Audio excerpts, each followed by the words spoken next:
There is an expectation that you will break, a silent, waiting hope that you will take the bait, that you will lash out, that you will feel the desperate need to explain, to justify, to prove.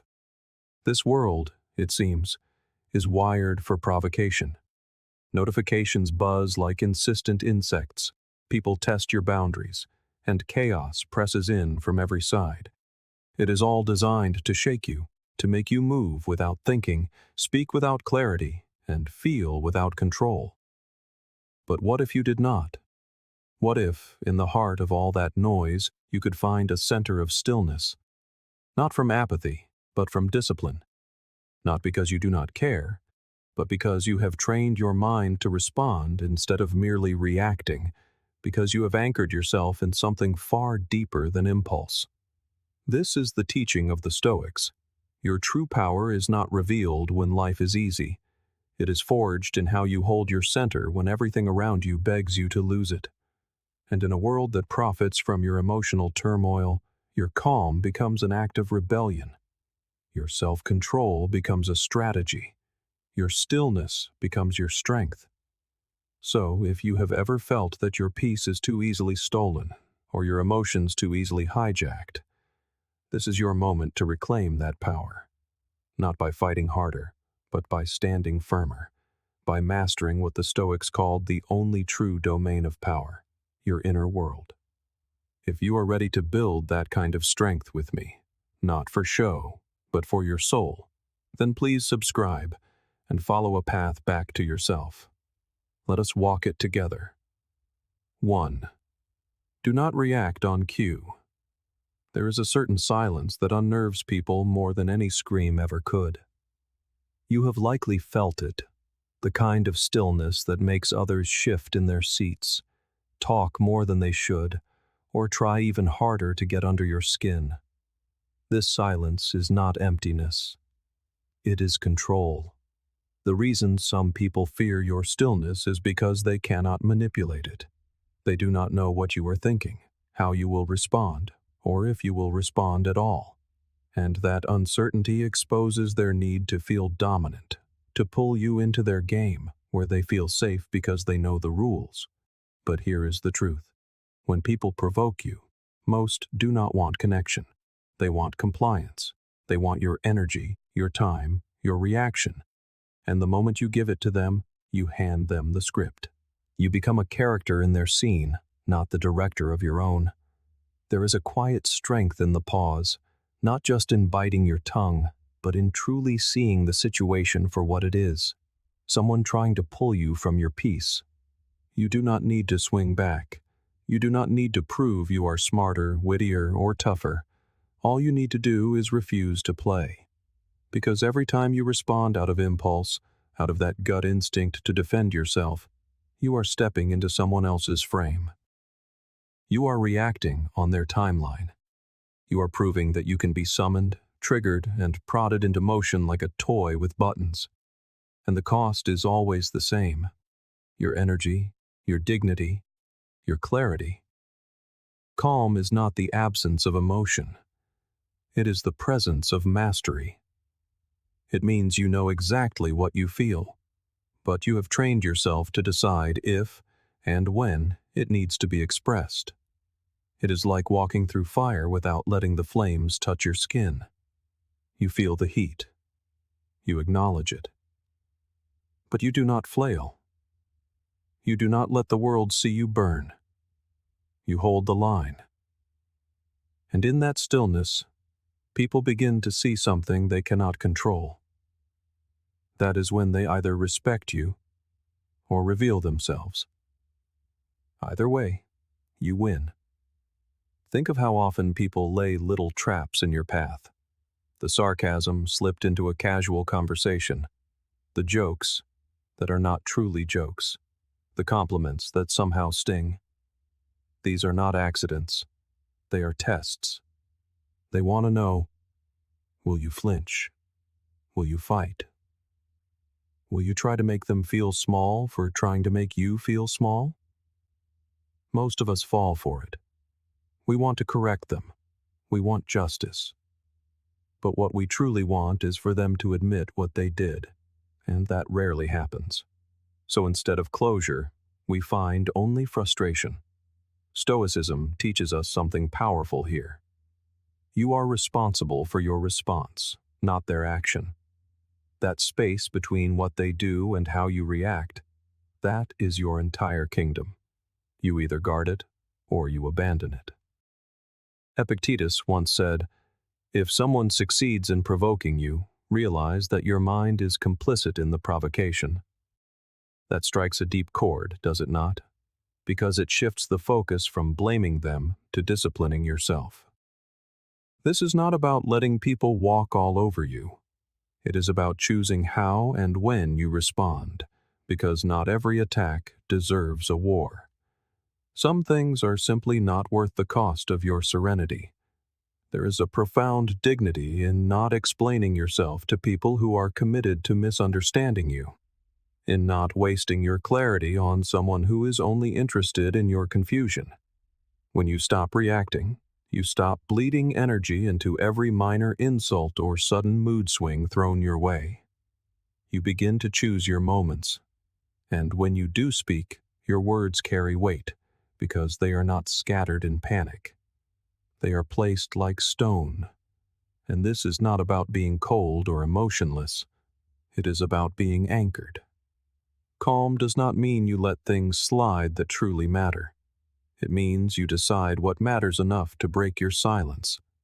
It means you can sit with discomfort without needing to lash out just to feel powerful. You can let someone else throw their tantrum, say their piece, even insult you, and still remain rooted. Because your identity is not built on their approval, and your peace is not borrowed from their validation. It is yours, built from the inside out. You will notice something astonishing when you stop reacting. People do not know what to do with it. They may get louder. They may get meaner. They may accuse you of being distant or fake. Why? Because your stillness highlights their chaos. Your quiet shows them just how loud they are. Your self-control reflects back their lack of it, and that mirror is uncomfortable. But you are not here to make others comfortable at the expense of your own integrity. This is especially true in our closest relationships. The people who know us best also know our buttons. They know our old patterns. They expect you to react in the same way you always have. So when you do not, it disorients them, and sometimes it makes them push even harder. But you are not who you used to be. You are not here to prove anything anymore. You are here to live in alignment, and part of that is deciding that not every battle is worth your breath. Not every slight deserves an explanation. Some things simply get a shrug and silence. This silence, however, is not passive. It is deliberate. It is a strategy. It is discipline. It is the quiet knowledge that your time, your mind, and your heart are valuable, and you are no longer giving them away to those who have not earned access. When you train yourself not to react, something fundamental shifts. You cease to be a puppet and become a presence that does not rise to the bait, a presence that does not need to match energy, a presence that feels, in its own quiet way, untouchable. But let us be real, this takes practice. It takes failing. It takes moments where you do react and immediately regret it, where you say too much, where you let them pull you back into old habits. That is part of the path. Every time you are pulled from your peace, it is another chance to build it stronger, to notice the trigger faster, to hold the pause a little longer. Slowly, your reactions turn into responses. Your silence stops feeling like swallowing emotion and starts feeling like owning your power. And power, in this form, is not loud. It is not a flex. It is not about being better than anyone else. It is about being better for yourself, more stable, more focused, more at ease, because you have stopped giving away your energy like candy at a parade. You have begun to conserve it for what truly deserves it. Your growth, your purpose, your peace. You become someone who can walk into a storm and not become it. Someone who listens more than they speak. Someone who pauses not because they are afraid, but because they are calculating. And there is a quiet compassion in this too. When you stop reacting, you start seeing clearly. You realize that most people's attacks come from a place of fear, insecurity, or pain. They are not always trying to hurt you. They are trying to manage their own chaos, and you are just in the blast radius. That does not excuse their behavior, but it helps you release the need to fight every time. You can step back not just in strength, but in understanding. That is when your calm becomes wisdom. And when you hold that kind of calm consistently, people notice. Not just the ones trying to provoke you, but the ones watching you, learning from you. Your very presence begins to teach others that it is possible, that maybe they do not have to lose their minds every time life presses in, that maybe stillness is an option. That is how peace spreads, not through lectures, but through example. Through the silent discipline of someone who refuses to be baited, someone who knows they do not need to react on cue, because they are no longer an actor in someone else's play. They are the director of their own, and that is where your power truly lives. 2. Let silence do the talking. There is something about silence that makes people uneasy. Not the gentle silence of nature, or the comfortable quiet of reading a book, but the silence that falls between people. In a conversation, in an argument, in a room filled with tension, where one person chooses not to speak. That kind of silence feels loud, even confrontational, and that is precisely why it is so powerful. We live in a world that teaches us to fill every second, to respond instantly, to explain ourselves before anyone even asks. But what if the strongest move is not to speak louder, but to say nothing at all? Silence unsettles those who need chaos to feel in control. Some people rely on noise, the back and forth, the drama, the endless commentary, to feel like they are winning. As long as you are talking, defending, explaining, they know where you are. They can track your emotions. They can predict your next move. But when you go quiet, you become unpredictable, and that unpredictability exposes their insecurity. They start wondering what you are thinking, what you are planning, what you might say, or worse, what you will not say. It is not the absence of noise that disturbs them. It is the presence of your composure. Silence is not weakness. It is not surrender or avoidance. It is discipline. It is the decision to step out of the storm instead of becoming a part of it. You do not need to argue to prove you are right. You do not need to interrupt to be heard. And you certainly do not need to explain your every move to people who have already made up their minds. Some things do not need clarification. Some people do not deserve an answer. Let your actions speak. Let your absence speak. Let your stillness become a message so clear it needs no words.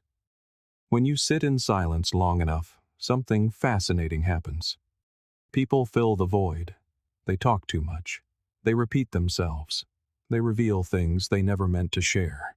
That is when the mask slips. That is when their true intentions, their fears, their insecurities spill out into the open. Not because you forced them, but because your silence made them uncomfortable enough to expose what was really inside. And you just listen. You observe. You collect the truth without lifting a finger, because the person who listens sees more than the one who speaks. This idea runs deep in Stoic philosophy. Marcus Aurelius, reflecting on human behavior, once wrote, "The best answer to anger is silence." It is not just about refusing to fight. It is about refusing to lower yourself. It is about maintaining your inner order while someone else tries to cast you into disorder. When you stay silent, you are not just avoiding drama. You are refusing to give up your peace. And that choice, over time, becomes your reputation. People will come to know you as someone who does not rise to petty arguments, someone who does not need to win the noise game to be heard. Now, let us be honest. Silence takes strength, especially in a world where the loudest voice often gets the most attention. When someone accuses you, your instinct is to defend yourself. When someone misjudges you, your first urge is to set the record straight. But here is the hard truth. Most of the time, defending yourself will not change their mind. It will only exhaust you. If someone is committed to misunderstanding you, no explanation will ever be enough. That is when silence becomes not just a tool, but a shield. You stop bleeding energy for people who are not listening anyway. You also stop giving people emotional shortcuts. When you react quickly, especially with anger, sarcasm, or defensiveness, you make it easy for them to label you. There it is, they think. There's the real you. But when you go quiet, they do not get that closure. They are left wondering. And that wonder, that confusion, is powerful because it puts you in control of the tempo. You are no longer dancing to their rhythm. They are sitting there, tapping their fingers, waiting on you. And the longer they wait, the more they reveal about their own need for control. Silence also gives you the space to reflect. Not every thought needs to be spoken. Not every feeling needs to be shared. In silence, you find clarity. You find time to understand what is really going on before you say something you will wish you could take back. As Carl Jung once said, silence is a source of great strength. That is not a metaphor. It is a psychological truth. When you withdraw from the noise, you withdraw from manipulation, confusion, and external pressure. You return to your own center. That is where your wisdom lives. That is where you remember what actually matters and what does not. Think about how often we use words as armor. We talk to defend ourselves, to justify our choices, to soften an awkward moment. But sometimes, words get in the way. They complicate what does not need to be complicated. They dilute the truth. They invite confusion.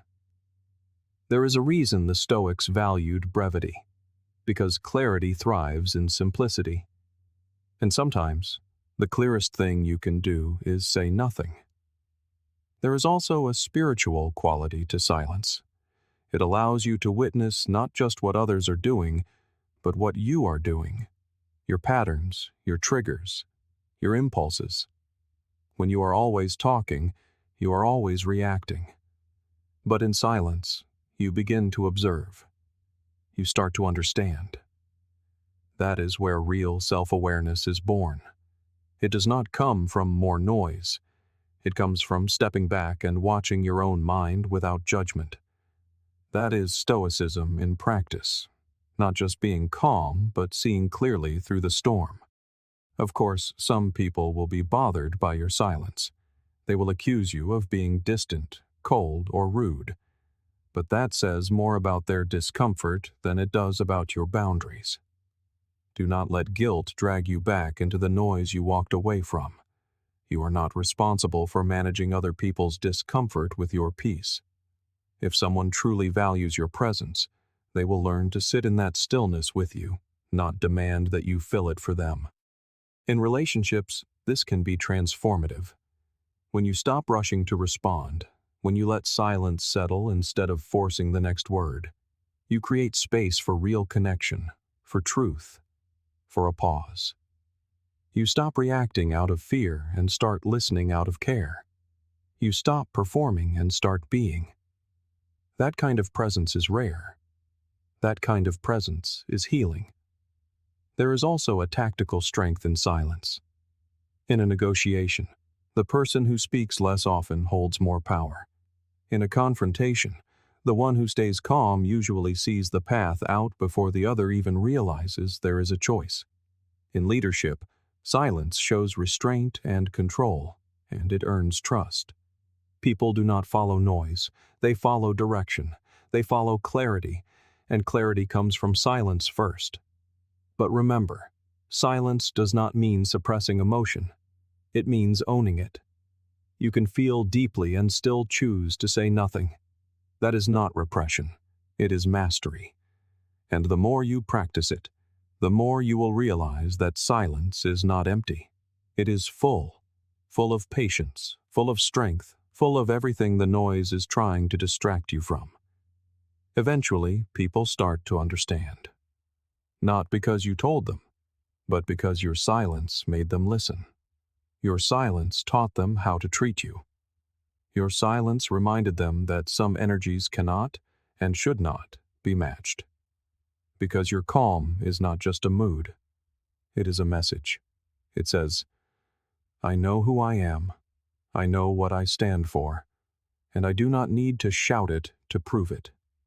That is the kind of silence that shifts a room, that disarms arguments, that breaks cycles. The kind of silence that protects peace, teaches without preaching, and leads without forcing. Once you tap into it, you never unlearn it. It becomes a part of who you are, a quiet, steady presence in a world that has forgotten how to breathe. So the next time you are tempted to speak, to defend, to fight for your voice, just pause, breathe, and ask yourself, is this moment asking for noise or for presence? Because silence, when used with wisdom, speaks in ways that noise never could. And when the world around you starts to shake, your silence becomes the anchor that holds everything in place. 3. Praise is a soft trap. We all enjoy being recognized, do we not? A compliment here, a word of appreciation there. It feels good to be seen, to be acknowledged for the hard work we put in. We have all experienced that rush when someone tells us we are doing a great job, that we are smart or talented, or something else that seems to affirm our worth. But here lies a truth that most people do not realize. There is a fine line between feeling good about a compliment and needing it to feel good about ourselves. And once you cross that line, praise becomes a soft trap, one that slowly, gently begins to erode your self-esteem and your very sense of self. At first, it is subtle. You might brush it off, or laugh, or even deflect it with false modesty. It's just a compliment, you think. No big deal. But then it happens more often. At work, with friends, perhaps even from strangers. And at some point, you notice the smile on your face does not feel quite as real unless someone gives you that positive feedback.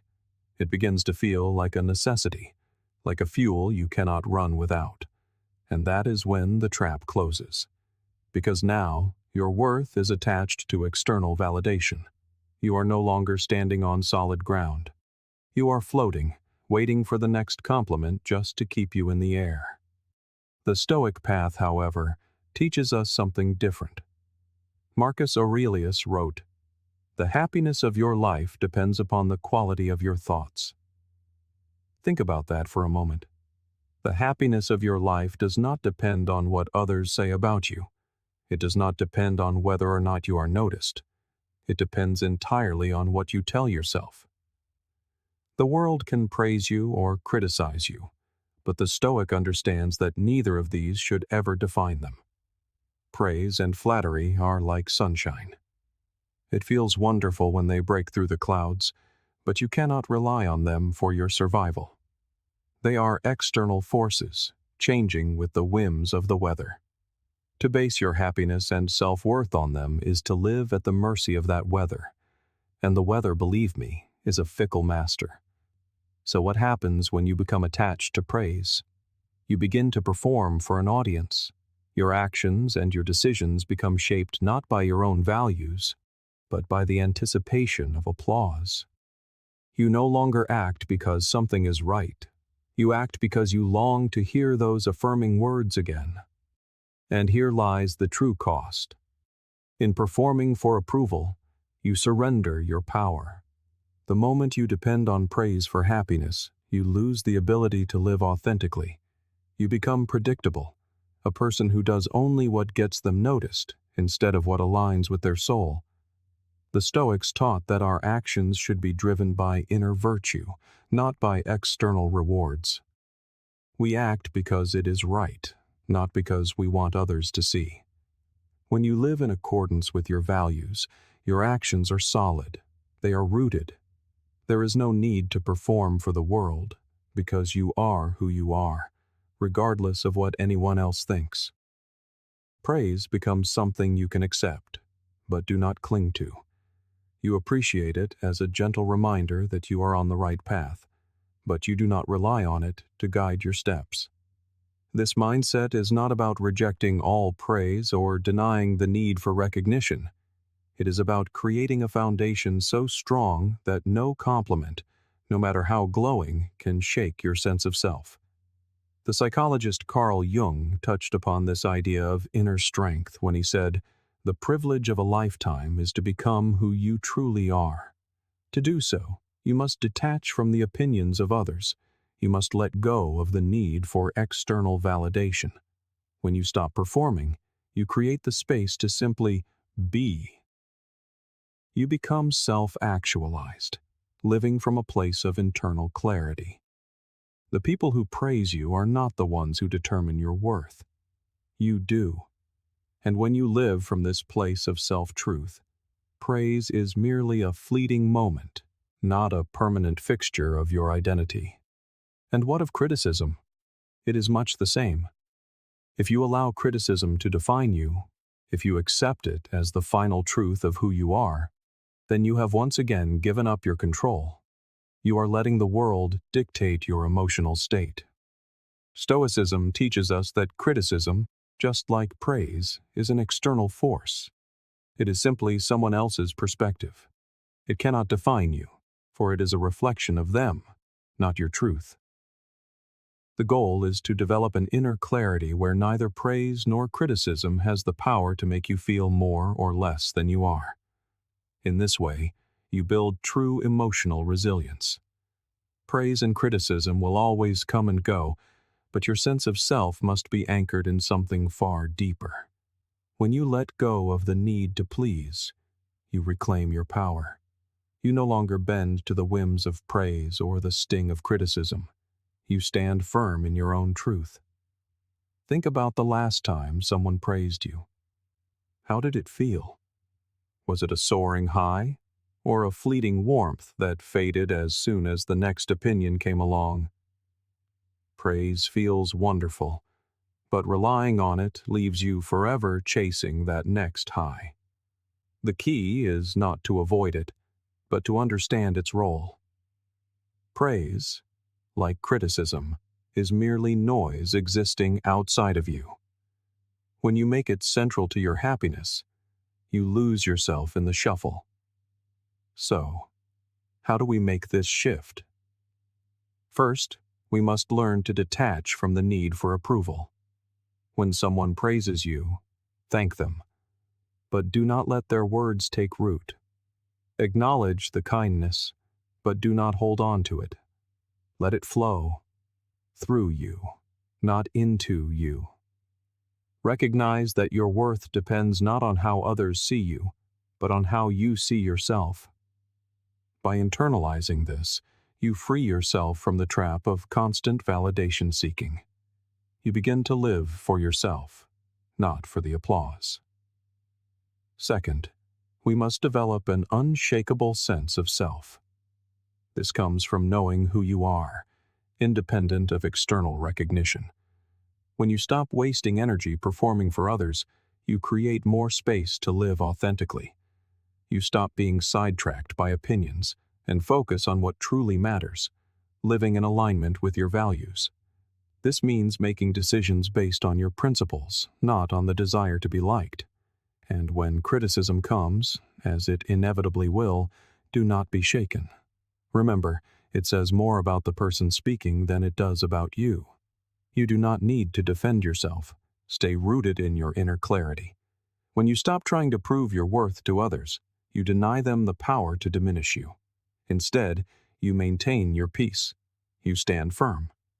As you walk this path, praise and criticism will lose their power over you.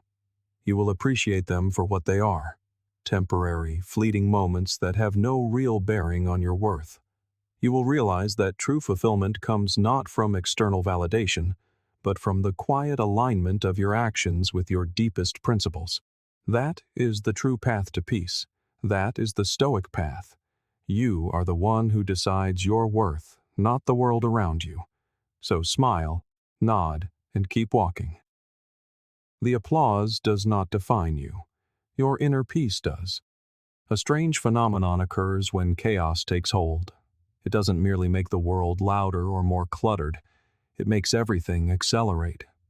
People start talking in a rush, texting as if in a race, demanding decisions as if the clock is about to strike zero. It's as if the world itself begins to spin faster, pulling everyone along with it. But this is the great illusion. None of that speed is genuine productivity.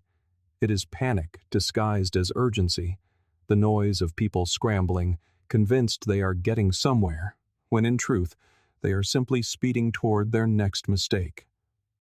The real skill, the true power, comes when you decide to slow down. This doesn't mean bringing everything to a halt. It means taking control of your own pace while the world tries to drag you into its frenzy. In Stoic philosophy, slowing down is not just a physical act. It is the creation of inner stillness. When everything around you is rushing, you can be the one who remains rooted. Instead of reacting to the chaos, you move in deliberate, thoughtful steps. As Marcus Aurelius wisely said, "The impediment to action advances action.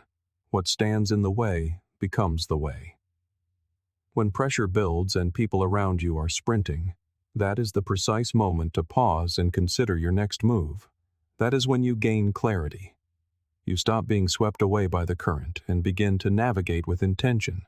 You stop reacting and start choosing. Think about it. How often do you make hasty decisions because everything feels urgent? How many times have you agreed to something, sent a message, or made a choice because you felt you had no time to think? It is a race where the finish line keeps moving. That isn't urgency. It's anxiety dressed up as productivity. When an email arrives with urgent in the subject line, the mind kicks into high gear. The pressure mounts, your heart rate climbs, and before you know it, you've acted without considering the consequences. Slowing down is the antidote. The calm mind knows how to handle that pressure. It does not give in to the rush. Instead, it moves with purpose, taking one step at a time, ensuring each one is the right one. Carl Jung once said, "Hurry is not of the devil, it is the devil." We often equate speed with efficiency, but Jung, in his profound wisdom, suggests it is a trap. When we rush, when we surrender to the frantic pace of the world, we lose ourselves in it. We lose the ability to think critically, to make decisions that are in alignment with our true values. When everyone else is racing, we must remember that we do not have to join their race. Our power lies in the decision to move with intention, not speed. There is also a deep power in seeing what others miss. When you move slowly while everyone else is frantically trying to get ahead, you begin to notice things they don't. You catch the details lost in the blur. You hear what is not being said. You feel what is being overlooked. That is the strength of a calm mind. It sees more because it is not in a hurry. When you slow down, when you take a moment to breathe, you suddenly see the nuances in a conversation, the inconsistencies in an argument, the consequences of an action before they unfold. And because of that, you make fewer mistakes.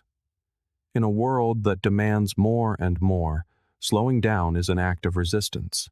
It is not laziness. It is strategy. It is not hesitation. It is discipline. The more you learn to slow down in the face of urgency, the more you master your circumstances. You become the calm observer in the storm, watching the chaos swirl around you, but never being swept away by it. You understand that the race is not as important as the choices you make along the way. And as you move slowly and thoughtfully, you will find that the world begins to change. People notice your composure. They respect your ability to stay grounded, and that is when you realize just how powerful calm can be. When life throws chaos your way, the most powerful thing you can do is take a deep breath, pause, and think. The power of a calm mind is not in resisting the storm, but in choosing how to navigate through it. When you slow down, you find your own rhythm, your own pace, and in that rhythm, you become unstoppable. You become a force to be reckoned with, the calm in the storm, the one who stands firm while the world spins around them. This sends a signal to everyone that you are not moved by chaos. You are not moved by their urgency. You are in control, and that is the ultimate strength. There is a quiet elegance in slowing down. It gives you the space to make decisions with wisdom, not haste. You stop acting out of fear or impulse and start acting out of clarity and conviction. So the next time the world speeds up, take a moment to breathe. Slow your pace. Feel the tension loosen, and realize that in doing so, you are not just avoiding mistakes. You are making space for wisdom. You are showing the world that while they are rushing toward the finish line, you are calmly walking your own path, confident that the journey is just as important as the destination. It is a curious weakness of the human heart, how easily we believe someone when their words align with what we wish to be true. We are drawn in by kindness, impressed by promises, and comforted by apologies. But words, no matter how beautiful or convincing, are cheap currency. They can be rehearsed, shaped, and delivered in just the right tone to conceal what is truly happening beneath the surface. What reveals a person is not what they say. It is what they do when the pressure is on, when no one is watching, or when things are not going their way. The truth of a person is not found in moments of calm, but in the crucibles of pressure, silence, and discomfort. This is where their patterns are forged, and once you begin to see these patterns, you cannot unsee them. You notice the gap between what people say they value and what their actions reveal. You see the friend who claims to support you, but always steers the conversation back to themselves. The colleague who talks of teamwork, but vanishes when there is work to be done. The person who professes a love for honesty, but only when it doesn't challenge them. These are not accidents. They are patterns, and patterns never lie. Stoicism teaches us to separate appearance from reality, not just in the world, but in people. It urges us to develop a calm mind that is not swayed by charm or hooked by smooth words, because the Stoic understands that reality lies not in what is said, but in what is repeated. Marcus Aurelius wrote, "Be straightforward and simple, and do not disguise your thoughts." This idea extends outward. When we learn to observe others with clarity instead of hope, we stop being deceived by surface impressions. We begin to live in truth, not illusion. Carl Jung pointed out that you are what you do, not what you say you'll do. This sharp truth forces us not only to see others more clearly, but to hold ourselves to the same standard. Watching behavior becomes a mirror. You begin to catch your own contradictions. Where do your actions fall short of your words? This isn't about judgment. It's about awareness. And awareness is the engine of growth. But when it comes to others, that same awareness is what protects your peace. The mistake many people make is trying to excuse behavior that contradicts words. They're just going through something, we say. They didn't mean it. But while compassion is vital, so is discernment. There is a difference between someone stumbling and someone revealing a consistent pattern. Once it's a pattern, it is no longer a mistake. It is a choice. When someone repeatedly shows up late, breaks promises, or avoids accountability, they are not confused. They are making a statement. You just have to be calm enough to listen to it. When you detach from the emotional noise, you begin to see clearly. The Stoic does not react to every word. They watch, they listen, and in doing so, they see the whole picture.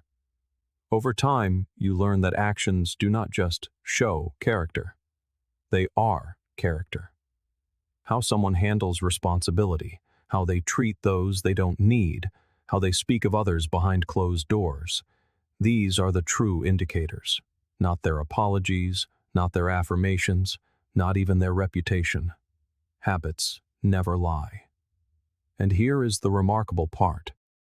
Once you stop being impressed by words, your relationships begin to change. You become harder to manipulate, harder to deceive. Not cynical, just clear. And clarity breeds calm.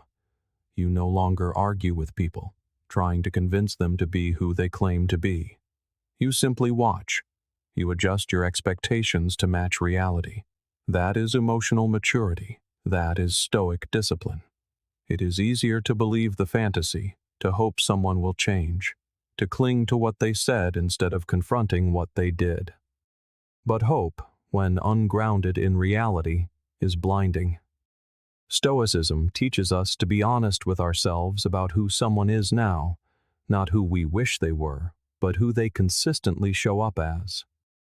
A profound freedom comes with this shift. When you stop analyzing every word and start focusing on consistent behavior, you reclaim your mental space. You stop trying to decode mixed messages. You stop feeling disappointed by unmet expectations. You accept what is in front of you, not because it is perfect, but because it is true. And the truth, even when it hurts, is always more useful than a comforting lie. As Seneca reminds us, he suffers more than necessary who suffers before it is necessary. How often do we suffer because we refuse to see who someone truly is? We learn to trust patterns over promises, to observe rather than react. Watch how people behave when the spotlight is off. That is who they are. Someone can have all the right words, but if their actions do not align, their words are an empty sound. This is not about being harsh. It is about being grounded in the quiet, unshakable truth of what is. When you come to understand that behavior is the only language a person truly speaks, you are no longer confused by their words. This understanding helps you hold your boundaries, because once a pattern reveals itself, you can respond with clarity instead of emotion. You can simply say, "I have noticed this," and make a decision based on facts, not on feelings. You no longer need an apology to validate your experience. You stop waiting for someone to explain what you already know. You cease hoping for closure from people who never offered you clarity. And that alone cultivates a kind of peace that no conversation ever could. This isn't about navigating life with suspicion. It's about navigating life while being awake. Awake to who is truly showing up for you. Awake to what is real. And awake to the quiet truth that most people will tell you exactly who they are over time, if only you are willing to watch instead of just listen. This is the gift of observation. It grants you the ability to step back from the noise, to see the underlying patterns, and to make decisions not from a place of fear or pressure, but from a place of wisdom. And ultimately, that is the heart of a Stoic life. Not an emotionless detachment, but a wise engagement. It is being so rooted in truth that you are no longer swayed by sweet talk or dramatic exits. You simply nod, take note, and keep walking. Because peace is never found in what people say.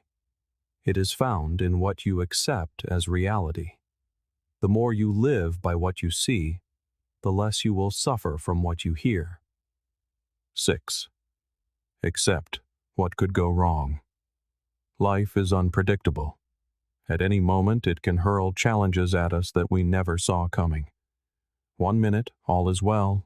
The next, you are blindsided by a problem you never anticipated. In those moments, panic is the common response. Most people, when struck by the unexpected, react out of pure fear. It is like being thrown into a storm without shelter. They are so caught off guard by the pain that they allow it to control them, and not knowing how to manage it, they become lost within it, victims of their own emotional tempest. But there is another way to live, a way where you prepare for the worst, not because you expect it, but because you refuse to let it define you when it arrives.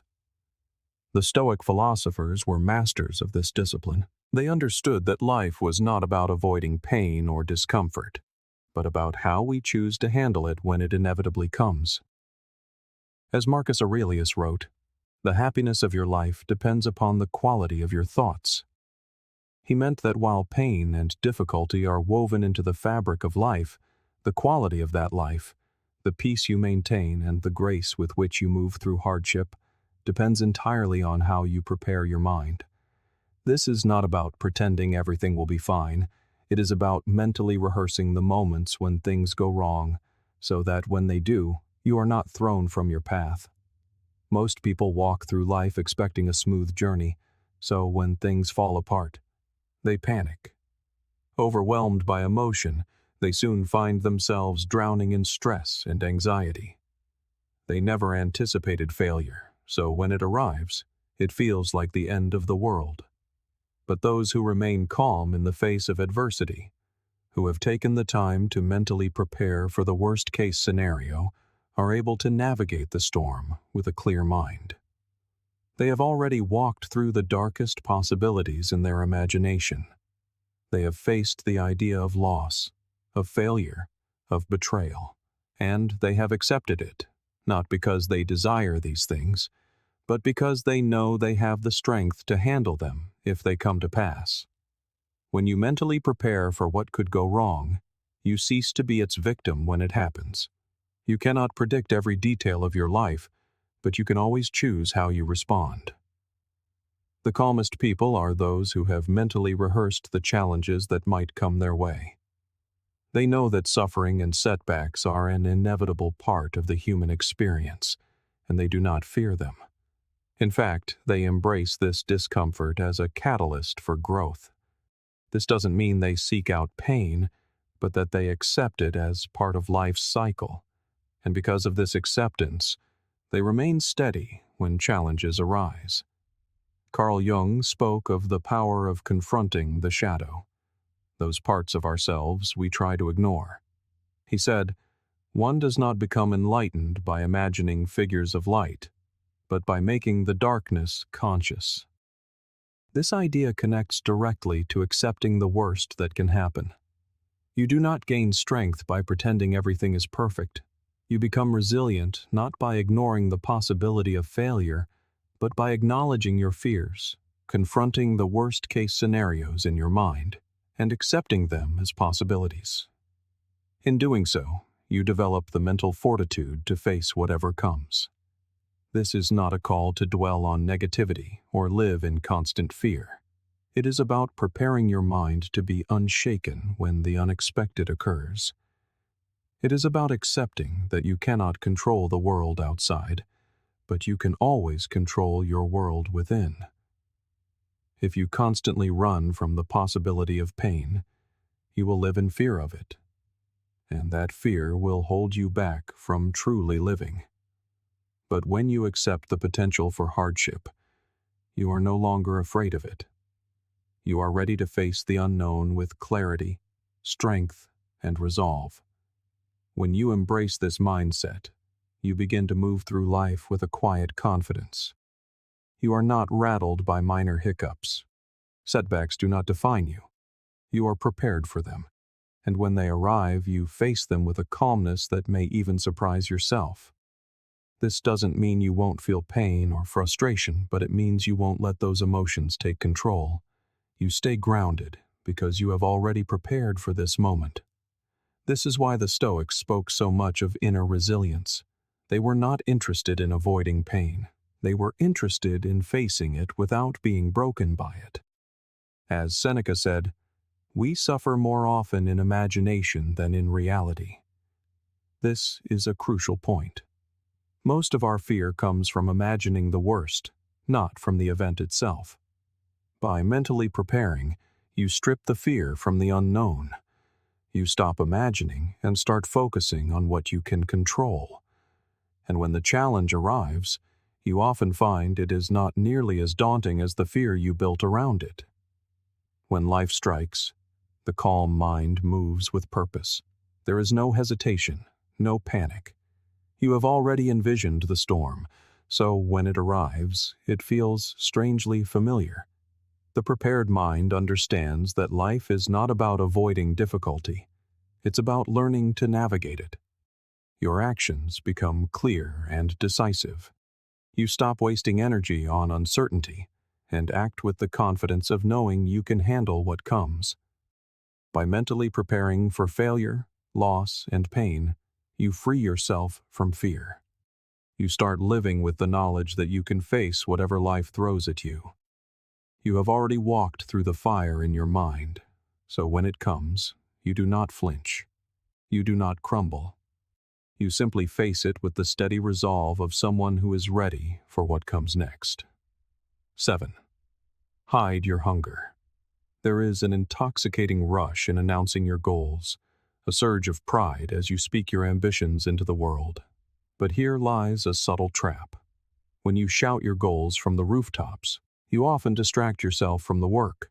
The more you talk, the less you do. The more you announce your plans, the more you invite the pressure of external expectations. You let the noise of others' opinions cloud your focus. In a world that constantly demands validation, there is immense power in silence, in letting your results speak for themselves. In Stoic philosophy, there is a crucial understanding that your worth is not determined by the approval of others. Marcus Aurelius reflected on the dangers of seeking external validation, writing, "Don't hanker after what you don't have, but think of the things you do have which millions of people would envy." This speaks to the heart of ambition. We often get caught in the idea that success is defined by others witnessing our effort. But true Stoic ambition is not about impressing an audience. It is about staying focused on the work itself. It is about finding value in what you are building, not in how it appears to others. Think of the times you have been vocal about your goals. At first, it feels good. People congratulate you, perhaps they offer advice. But the moment you announce your hunger, you invite distraction. People begin to question your methods. Their unsolicited feedback and, worse, their silent expectation of your failure begins to weigh on you. They track your progress, waiting for a misstep, because they see only the grand announcement, not the sweat and sacrifice behind it. In that space, you start measuring your progress by their standards instead of your own. The Stoic path advises us to avoid this trap. Do not seek validation from others. Do not be distracted by applause or criticism. Instead, remain focused on the journey. Work in silence. Move forward with quiet discipline and steady effort, and let your results do the talking. This does not mean you never share your vision, but that you understand the real work, the part that truly matters, is done away from the public eye. The power of ambition lies in consistency, not in declaration. What if becoming who you truly are means recognizing you don't need to broadcast every step of your journey? What if you could take the energy you spend sharing your goals and channel it inward? What if that energy could be spent creating, instead of talking about creating? When you stop announcing your hunger for success and start working quietly toward it, you begin to embody that success long before the world takes notice. And when the world finally catches up, the results will be undeniable. It is not about pretending to be indifferent. It is about removing the need to constantly prove yourself. That hunger you feel doesn't need to be broadcasted. It needs to be nurtured through consistent action. The Stoics believed in quiet resilience, in doing the right thing simply because it is the right thing to do, not for a reward or a pat on the back. When you understand this, you stop relying on others to recognize your work. You realize the true measure of your progress lies in your own growth and commitment. When you keep your goals to yourself, People may misunderstand you. They might mistake your silence for indifference or a lack of ambition. But this is where the magic happens. The moment people think you are indifferent is the moment they let their guard down. They stop measuring you, stop scrutinizing your every move, and that is when you can truly get ahead, not by loudly declaring your intentions, but by letting your actions speak a language that is impossible to ignore. A person on the Stoic path works not for accolades, but for the intrinsic satisfaction of the work itself. When your ambition is aligned with your values, you don't need to announce it. You simply pursue it with purpose. Your focus remains inward, your discipline strengthens, and your work becomes a reflection of who you are, not who you want others to think you are. The temptation for praise is real. It feels good to be seen. But remember, when you perform for applause, you are no longer performing for yourself. When you silence the need to be praised and focus solely on the work, you will find a deeper, more lasting satisfaction. Your hunger for success becomes an internal fire, not a public spectacle. It isn't about being seen, it's about becoming. As Seneca wrote, "It is not that we have a short time to live, but that we waste a lot of it." When we are caught up in trying to prove ourselves, we waste precious time that could be spent building. Instead of filling the world with words, fill it with action. Focus on the process, not the recognition. And in the end, your results will speak volumes. 8. Don't chase instant justice. Deep within us lies a primal urge for retribution. When we feel wronged, the instinct is to strike back, to put another in their place, to seek justice, and to seek it now. The problem is that rushing to fix an injustice in the heat of the moment rarely leads to a true resolution. Instead, it fuels a cycle of reaction. It descends into an emotional tug-of-war where no one truly wins. This is not justice. It is merely noise. And in that noise, we lose any chance for real impact. The Stoics understood this deeply. They did not rush to defend their honor or fight every insult. Stoicism is not about being passive or letting people walk all over you. It is about being patient, calculated, and understanding that true justice doesn't need to be immediate. It is built over time. And often, the most powerful response to a slight is to pause, reflect, and allow your actions to be the answer, not your words. The best revenge, said Marcus Aurelius, is to be unlike your enemy. His words remind us that we do not need to mirror the aggression of others to maintain our dignity. By holding your ground in silence, you don't lower yourself to their level. You rise above it. When someone disrespects you, the natural instinct is to react. Modern culture tells us to fight back whenever our pride is wounded. But instant justice does not bring peace. It brings more conflict. If you rush to set things right, you will only find yourself caught in a cycle of escalation. The more you try to correct the wrong in the moment, the more emotionally invested you become and the less clearly you see. Sometimes the most powerful move you can make is to not react at all, to step back, take a breath, and let the situation unfold. This isn't cowardice. It is wisdom. It is the quiet strength of someone who knows they don't need to prove their worth in every argument. Carl Jung observed that everything that irritates us about others can lead us to an understanding of ourselves. Our reactions often say more about our own insecurities than about the person we are reacting to.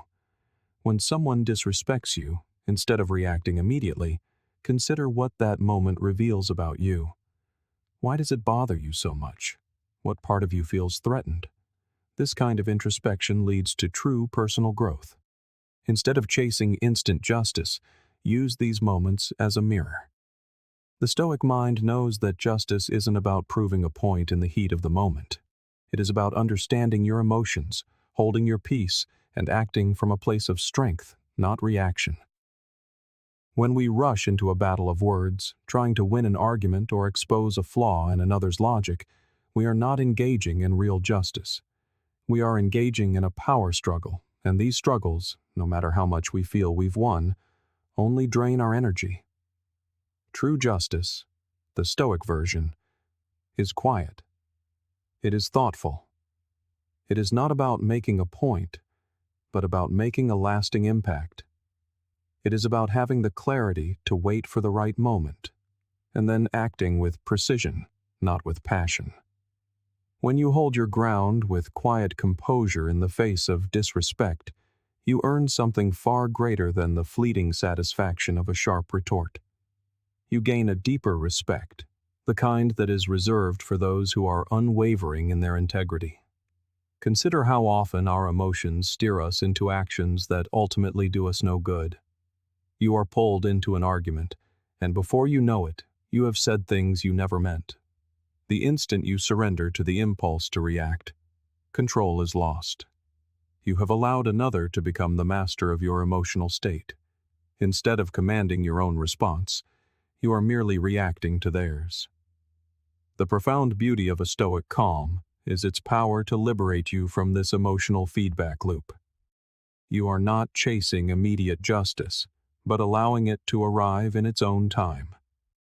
You refuse to let your emotions become the puppet strings that control your actions. By taking a step back, you recognize that true justice is seldom immediate, and that patience is the soil in which the most meaningful outcomes grow. You might wonder, but what about standing up for myself? What about not letting people walk all over me? The Stoic approach is not about passivity. It is about a different kind of strength. It is not about fighting every battle. It is about choosing which battles are worthy of your energy. An emotional reaction is a gift of control to your opponent. You grant them the power to push your buttons. But when you pause, when you wait, when you let them believe they have won, it is you who holds the true power. Your calm, your silence, becomes your most formidable weapon. They expect retaliation. They expect a defense. When you offer neither, it unsettles them. They are disarmed by a person who feels no need to prove themselves. Seneca once wrote, "We suffer more often in imagination than in reality." Most of the pain we feel in moments of disrespect stems not from the words or actions themselves, but from our anticipation of their impact. We imagine the worst. We fear the loss of respect. We believe our dignity must be defended. But the truth is, when we can sit with the discomfort and let the storm pass, we see it was never as threatening as we imagined. We realize that our peace, our dignity, was never truly under threat. The suffering was born not from the insult, but from our reaction to it. By not reacting, you give yourself the space to see clearly, and in that clarity lies true strength. Think of a time you did not immediately react to someone's harsh words. Perhaps you let the silence linger. Perhaps you gave yourself a moment to think before responding. In that moment, you took control. You refused to let another person's behavior dictate how you felt or acted. That is the power of Stoic calm. It is not weakness. It is the mastery of your emotions. It is the wisdom to recognize that most conflicts are temporary, and the longer you wait, the clearer the path becomes. When you choose to stay calm, you respond with wisdom, not impulse. True justice, then, is not about getting even. It is about seeing the larger picture and refusing to be swept away by the drama. It is understanding that while you cannot control others, you can always control your response. And sometimes, the best response is none at all. You do not need to defend your honor. You do not need to prove your point. In the long run, victory is not measured by who won the argument. It is measured by who remained calm enough to act with wisdom when the time was right. That is a victory no one can take from you. Most of us are unaware of how freely we spend our most precious currency. Not money, but emotion. With every thoughtless reaction, every time we allow someone to disturb our inner quiet, we make a payment, not in dollars, but in something far more valuable: our energy, our focus, our peace of mind. Your emotional energy is a finite resource, and how you allocate it each day determines the quality of your life. Who will you give your attention to? What will you allow to drain you? What will you choose to let go, and what is truly worth fighting for? If you are not mindful of this emotional spending, you will end your days exhausted and frustrated, wondering where your peace has gone. The expenditures begin subtly. A car cuts you off in traffic, and the irritation lingers for hours. A passive-aggressive comment at work echoes in your mind all day. You replay an argument, rehearsing what you should have said. None of these are emergencies, yet they drain you. And the worst part? The other person has long since moved on. You are the one still paying the price. This is the trap. You are handing over your emotional wealth to those who have not earned it, and at the end of the day, you are left with nothing but fatigue and regret. Stoicism offers a way out of this cycle. The Stoics believed our inner peace should never be negotiable, that how we respond is entirely within our control, regardless of external events. The philosopher Epictetus, a man who had every reason to be bitter, captured this truth perfectly when he said, "Any person capable of angering you becomes your master." That line cuts deep, because when you react without thinking, you hand over control. You let someone else decide what your day will feel like. But the Stoic path is not about becoming emotionless. It is about knowing where to invest your emotions. Like a prudent investor, you learn not to pour your capital into every fleeting situation. You choose your investments wisely. You choose what is worthy, and most things are not. Imagine your emotional energy as a bank account. Every time you engage with someone who only wants to argue, you make a withdrawal. Every time you obsess over something you cannot control, you write a check you cannot cash. Without a careful budget, you risk bankruptcy, not a financial one, but a mental one. You become reactive, anxious, and drained, with nothing left for the people and pursuits that truly matter. The psychologist Carl Jung observed, "What you resist not only persists, but will grow in size." By reacting emotionally to every slight, we feed these moments, granting them a power they do not deserve. We fight the insult, so it grows. But when you budget your emotional energy, your perspective shifts. You no longer feel the need to respond to every comment. You are not obligated to fix every misunderstanding. You let things go, not because you are weak, but because you are wise enough to understand the cost. And the cost is real. Every reaction carries a price tag. Time you will never get back. Focus that could have fueled your work. Patience that could have been shared with your family. When you lose your temper over something trivial, you are spending your peace. And for what? To win a debate that will not matter in a week? The more you ask yourself, is this worth the expense? The clearer your decisions become. You begin to walk away from pointless conflicts, not out of avoidance, but because you have already calculated the cost. This is the essence of calm. It is emotional wealth.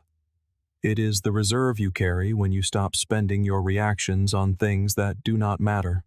It is not indifference. It is valuing your peace so fiercely that you protect it. You would not give your last dollar to an adversary, so why give them your inner peace? Why let their behavior bankrupt your day? This shift does not happen overnight. At first, you will still catch yourself reacting. But with time, you will begin to recognize the moment you are about to spend energy you do not have to. And in that moment, you will pause. You will breathe. You will ask, is this worth it? Slowly, these small pauses become habits, and these habits shape a life that is calm, focused, and deeply grounded. As Seneca reminds us, no person has the power to have everything they want, but it is in their power not to want what they don't have, and to cheerfully put to good use what they do have. Apply this to your emotional energy. You cannot control everything that happens, but you can control what you invest in. You can choose to protect what is yours, your attention, your peace, your focus, and use it wisely. You can cheerfully walk away from nonsense and still feel victorious. Once you begin to live this way, everything changes. Conversations feel lighter.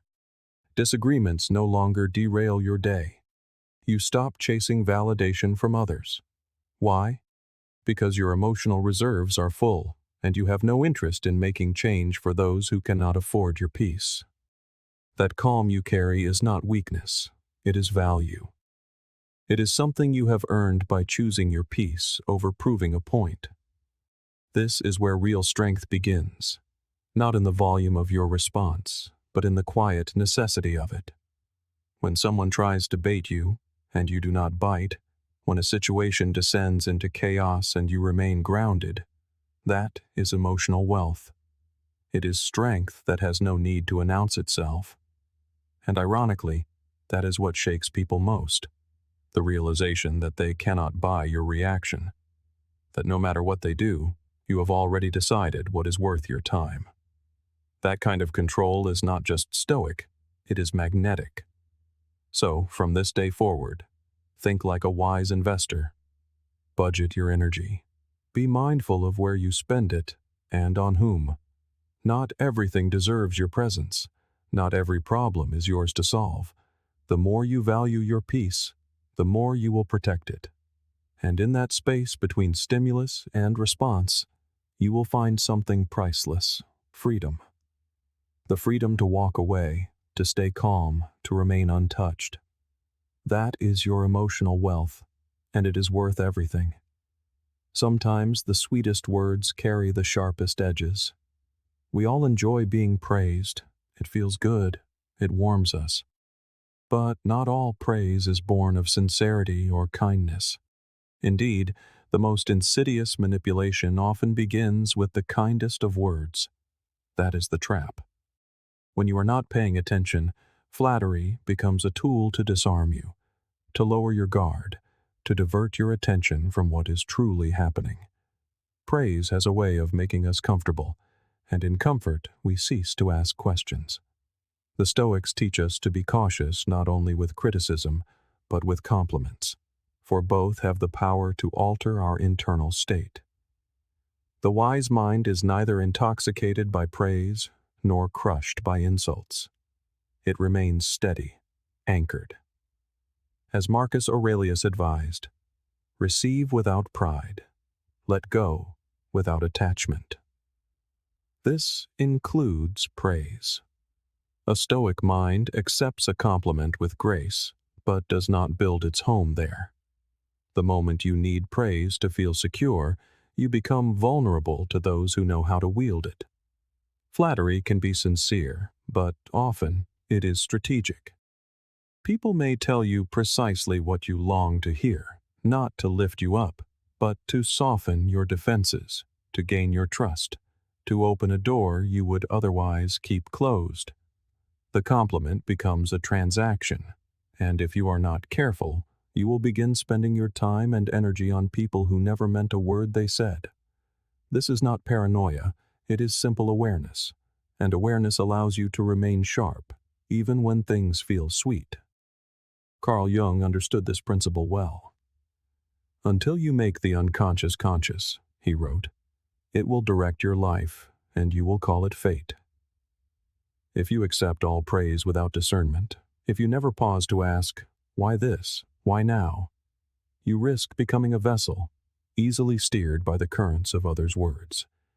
You will begin to shift your actions and goals just to keep the praise coming. And when it stops, you will feel lost. That is not sovereignty. It is dependency. The point is not to reject compliments, but to receive them with clarity. To be aware of how praise influences your ego and your decisions. To recognize that some who praise you are not trying to help you. They are trying to get something from you. They praise you so you will not notice the subtle manipulation that follows. This is why calm is so essential. A calm mind does not react. It breathes. It listens. It observes. It does not leap into trust, but instead reads the tone behind the words, the context, the motive. Calm gives you the space to ask, what is this compliment really doing here? When you remain grounded in the face of praise, it unnerves those who expected you to melt under the warmth of their words.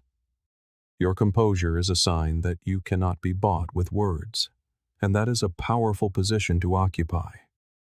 It means your values and your path are no longer at the mercy of another's approval. Seneca reminds us, a man who is always ready to believe what is told him will never do well. Believing every kind word is as risky as believing every criticism. Words are tools. They can build or they can destroy. You must handle them carefully, not with fear, but with consciousness. There is also a danger that praise can dull your edge.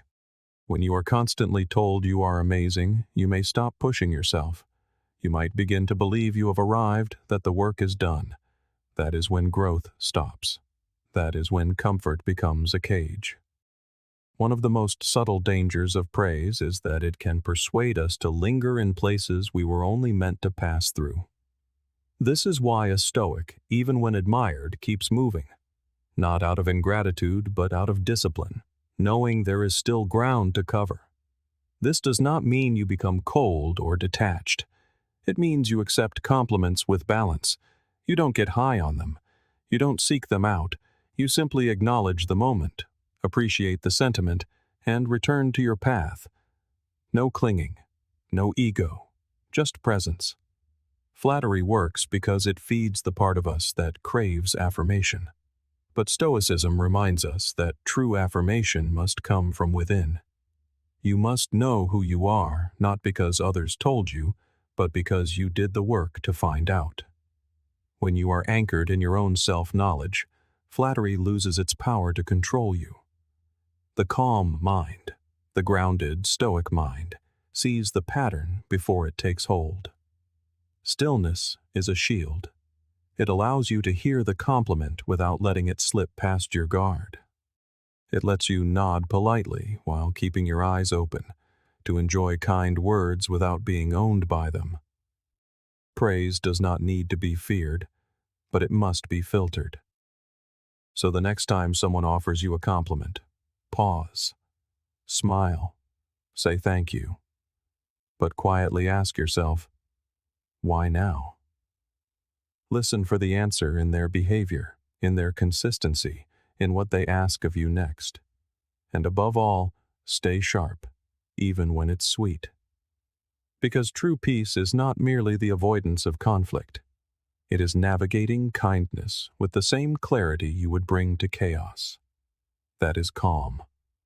That is discipline. That is an edge that cannot be dulled. Some things are better left unsaid, not because you don't have the words, but because the words no longer matter. There comes a point when explanations feel like dead weight, when repeating yourself is a profound exhaustion. In these moments, silence is your most eloquent response. This is not an act of coldness, but one of profound self-preservation. Sometimes the most powerful thing you can do is release the need for closure and simply walk away without a sound. People often believe that every ending requires a conversation, a final summary of reasons, an articulated goodbye. But life is not a story that can always be neatly wrapped. Real endings are not always tidy. They do not always come with explanations. Sometimes they arrive as quiet departures, unannounced and unadorned by drama. And that silence often echoes with a clarity that no argument ever could.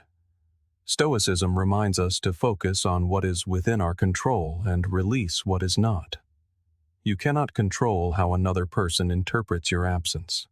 You cannot dictate their understanding, but you can control when you are done. You can choose not to explain yourself for the 100th time. You can decide that your peace is more valuable than their reaction. and you can walk away, not as a punishment for them, but as a sanctuary for what remains of your spirit.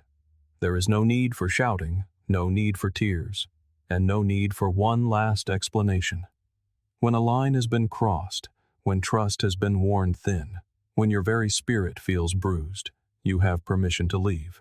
Not with the thunder of drama, nor the bitter sting of rage or revenge, but with the calm, quiet grace of closing a book you have already finished reading. This is the Stoic way. There is no performance, no need for an audience to witness your departure. Only the profound stillness of knowing that your time in that chapter is done. People fear silence far more than they fear confrontation. When you fight, they can respond. When you explain, they can argue. But when you simply disappear, you leave them with nothing but themselves, with the weight of their choices, with the empty space you once filled. And in that quiet void, they often see more clearly than they ever did amidst the noise. They are not convinced by your words, but by the undeniable truth spoken by your absence. There is a quiet tragedy in wasting your breath, trying to explain your worth to someone who has resolved not to listen. It is time spent trying to mend what was never yours to fix. Energy poured into being understood by a mind committed to misunderstanding. This is not noble. It is draining. Eventually, you learn that the highest form of self-respect is to leave without fanfare, without a final monologue, just the soft, receding sound of your own footsteps walking away. This does not make you cold-hearted. It makes you discerning, emotionally mature, and grounded in your own truth. You no longer chase closure, because you have realized that closure is often a fantasy, a story we tell ourselves to find peace. We think it will bring us solace, but more often, it drags us back into a wearying cycle of justification and pain. True peace is not found in being heard. It is found in letting go. It comes from the simple declaration, "This no longer serves me," and honoring that statement with your actions, not your arguments. Over time, you will notice that the people who truly respected you never required an explanation, and those who disrespected you never deserved one. This is the paradox. The very ones who pushed you away will demand reasons, but the truth is, they already know them. They simply never believed the consequence would be silence. They expected chaos, drama, emotion. When they are met with calm instead, it unsettles them. For calm is a language they do not speak. They do not know how to respond to a door that is closed without a sound. Walking away does not mean you do not care. It means you care enough about yourself not to remain where you are not valued. It means you have chosen self-respect over self-sacrifice. And when you make that choice, you stop waiting for others to see your worth. You see it for yourself, and that is enough. As Epictetus taught, freedom is the only worthy goal in life. It is won by disregarding things that lie beyond our control. And there is a profound freedom in walking away.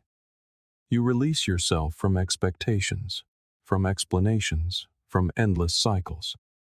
You reclaim your time, your energy, and your dignity, not with noise, but with a single, quiet decision. There will be moments of temptation. The urge will rise to return, to say just one more thing, to make them finally understand. You will want to answer the call, to respond to the message.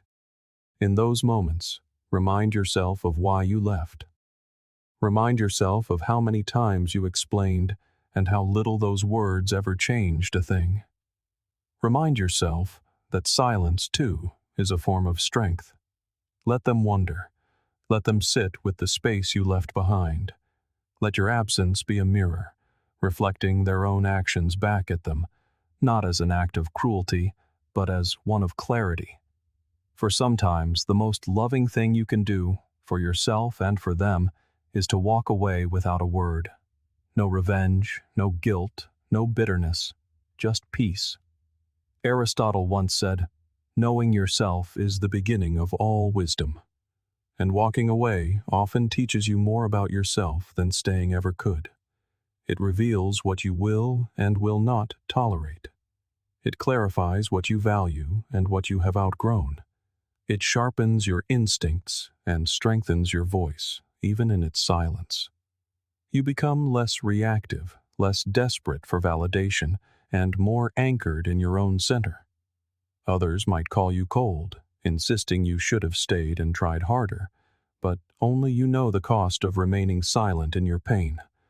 Only you know what it felt like to keep pouring into something that never poured back. And only you can decide when enough is truly enough. So, the next time a line is crossed, do not search for the right words. Do not waste your breath attempting to tie up loose ends with logic or grace. Simply go. Do not slam the door. Do not look back. Let your calm be the answer. Let your absence be the message. Because in a world saturated with noise and explanation, your silence will be the one thing they cannot ignore. And that silence, that is your freedom. That is your healing. That is your power.